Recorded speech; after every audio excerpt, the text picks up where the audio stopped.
नमस्कार बच्चों, हम अपनी पाठ्य पुस्तक क्षितिज के पद्य भाग का अध्ययन पूरा कर चुके हैं।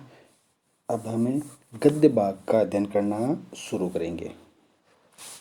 तो इसमें हमने जो प्रथम अध्याय लिया है वह है मुंशी प्रेमचंद की एक कहानी है, ईदगाह।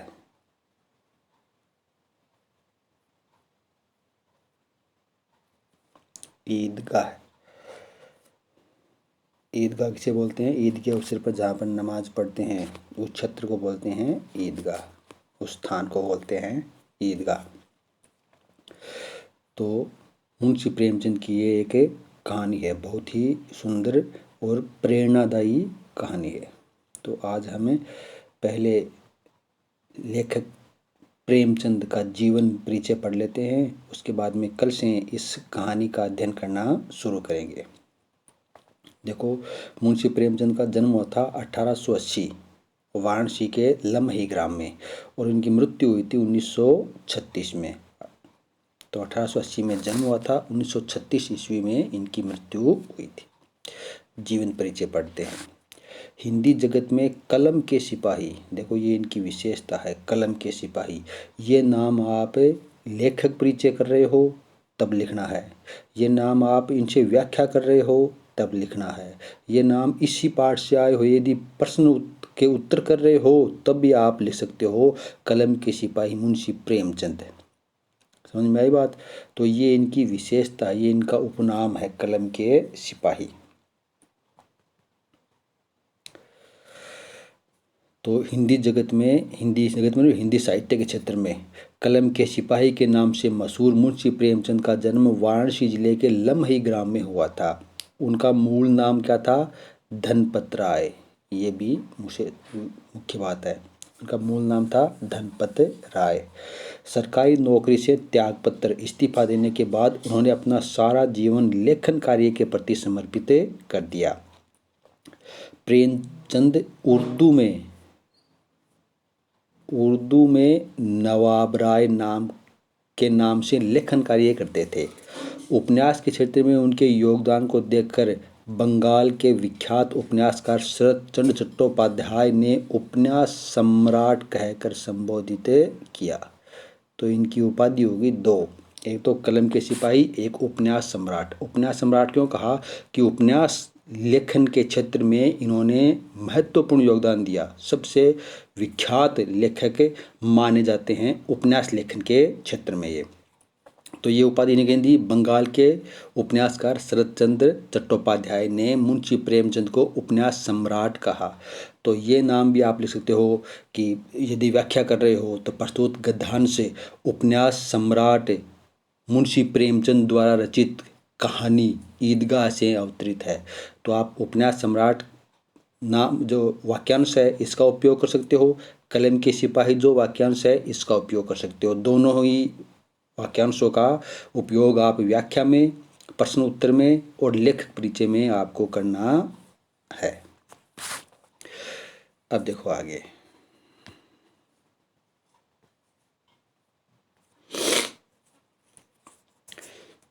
प्रेमचंद ने अपने साहित्य में किसानों, देखो ये इनकी लेखन की महत्वपूर्ण विशेषता है। क्या विशेषता है? किसानों, दलितों, नारियों की वेदना और वर्ण व्यवस्था की कुरीतियों का मार्मिक चित्रण किया है। ये हमेशा जो दलित हैं, जो पीड़ित हैं, जो समाज के हाशिए पर रह रहे लोग हैं, उनकी वेदना को, उनके दुख को, उनकी पीड़ा को अपने साहित्य में स्थान दिया है। इनकी कहानियों में, इनके उपन्यास में कभी भी किसी पैसे वाले अमीर की कहानी आपको देखने को नहीं मिलेगी। अधिकतर गांव के जो किसान हैं, जो दलित पीड़ित निम्न वर्ग जिनको माना जाता है, उस वर्ग की वेदना को मुंशी प्रेमचंद ने अपने साहित्य में स्थान दिया है। मार्मिक चित्रण बोलते हैं जो मर्म को छू लेता है। मर्म मतलब जो हृदय के अंतस्थल में, जिनको पढ़ करके हम उसके दुख को महसूस करते हैं, तो बोला जाएगा कि ये मार्मिक चित्रण है। हमारे हृदय की अंतस्थल को छू लेने वाला चित्रण अपने साहित्य में इन्होंने किया है। उन्होंने समाज सुधार और राष्ट्रीय भावना से ओतप्रोत अनेक उपन्यासों और कहानियों की रचना की। तो इसके साथ ही समाज को सुधारने वाले और राष्ट्रीय भावना यानी देश प्रेम की भावना से ओतप्रोत यानी भरी हुई उपन्यासों एवं कहानियों की रचना की। कथा संगठन, चरित्र चित्रण, कथोपकथन, ये कहानी के भाग होते हैं अलग अलग की दृष्टि से उनकी रचनाएं बेजोड़ हैं यानी अनुपम हैं। उनकी भाषा सजीव,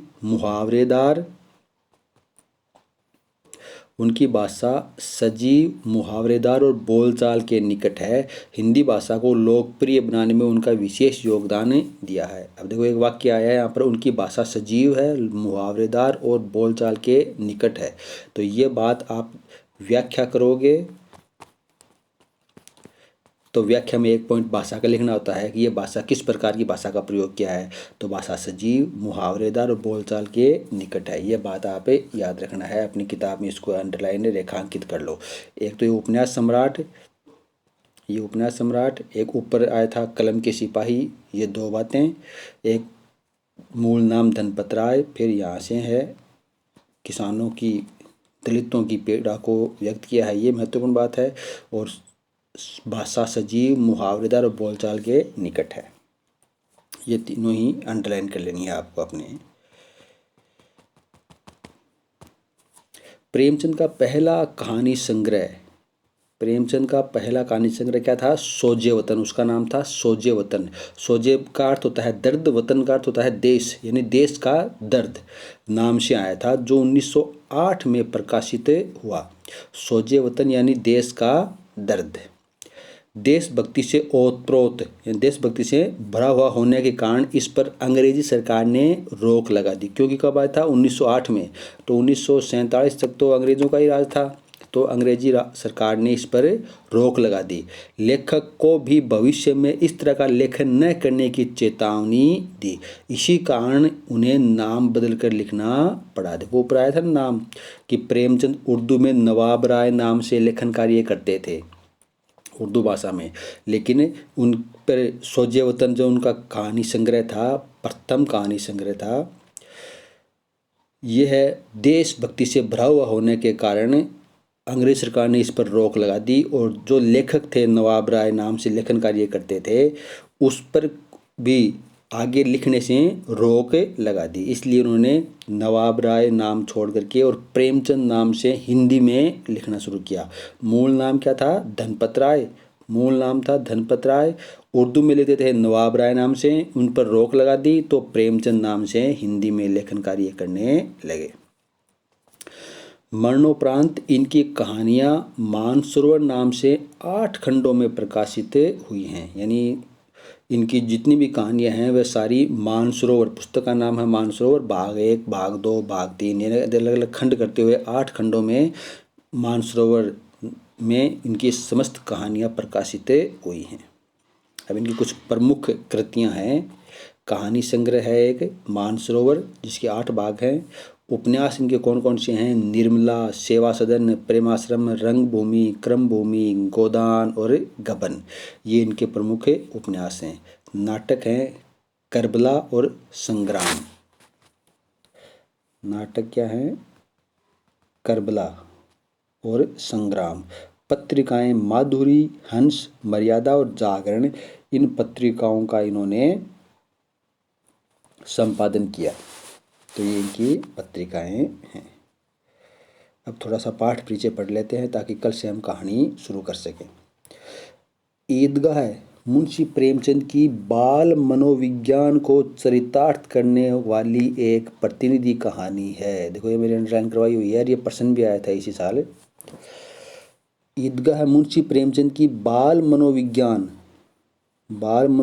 यानी जो बच्चे के मन का जो विज्ञान है, बच्चों के मन की जो भावनाएं हैं, उसको प्रकट करने वाली एक प्रतिनिधि प्रमुख कहानी है। तो हम इसमें पढ़ेंगे कहानी में कि इस कहानी में बच्चों के मन में किस प्रकार की भावनाएं उठती हैं, किसी खिलौने के देख करके या मिठाइयों को देख करके या और कोई झूलों को देख करके वे कैसा सोचते हैं, दूसरों के बारे में किस प्रकार का उनके विचार होते हैं। तो ये समस्त विचार हमें इस कहानी के माध्यम से देखने को मिलेंगे। इसलिए कहा गया है कि ये जो ईदगाह कहानी है ये बाल मनोविज्ञान को चरितार्थ करने वाली एक प्रतिनिधि कहानी है। इस कहानी में ईद जैसे महत्वपूर्ण त्योहार को आधार बनाकर ग्रामीण मुस्लिम जीवन का सुंदर चित्र प्रस्तुत किया है। किस पर है ये? ईद के त्यौहार पर है। ईद के त्यौहार पर कैसे ग्रामीण मुस्लिम जीवन, शहरों का नहीं गाँवों का मुस्लिम जीवन का सुंदर चित्रण किया है। अभाव उम्र से पूर्व बच्चों में कैसे बड़ों जैसी समझदारी पैदा कर देती है। अभाव मतलब कमी। तो कोई बात की कमी होती है, किसी चीज़ का अभाव होता है, तो बच्चे होते हैं वे बड़ों जैसी समझदारी दिखाने लगते हैं। तो यही भी हमें इस कहानी के माध्यम से पता चलेगा। इस कहानी का जो मुख्य पात्र है हामिद, उसके पिता की मृत्यु हो गई है। तो ये हामिद के चरित्र से जाहिर होता है। उसके पिता की मृत्यु हो गई है, वह बच्चा ही है लेकिन बड़ों जैसा व्यवहार करना शुरू कर देता है। तो उम्र से पूर्व है, उम्र से पहले, हालांकि वो बच्चा ही है लेकिन उसके अभाव है, उसके पिता की जिम्मेदारी, पिता के जो दायित्व है, पिता के जो कर्तव्य हैं, उस कर्तव्यों को करने की जिम्मेदारी भी वह बालक स्वयं उठाता है। तो ये भी हमें इस कहानी को माध्यम से देखने को मिलेगा। तो ये थोड़ा सा पाठ परिचय हमने पढ़ लिया है। कल इस कहानी का आप अध्ययन करना शुरू करेंगे। आप ये जो लेखक परिचय हैं, जो मैंने मोस्ट बात बताई हैं आपको, उसको आप अपनी हिंदी की कॉपी में मुंशी प्रेमचंद लेखक डाल करके और जीवन परिचय लिखना। पहले उसका ये यहाँ तक तो उसका जीवन परिचय आ जाएगा और ये उनकी साहित्यिक परिचय में आ जाएंगे। कृतियाँ में साहित्यिक परिचय, उनका साहित्यिक परिचय कौन सा है। तो जैसे इसमें लिख रखा है कहानी संग्रह अलग लिखना है, उपन्यास अलग, नाटक अलग और पत्रिकाओं का अलग अलग वर्णन करना है। तो ये आप अपनी हिंदी की कॉपी में कर लेना। धन्यवाद।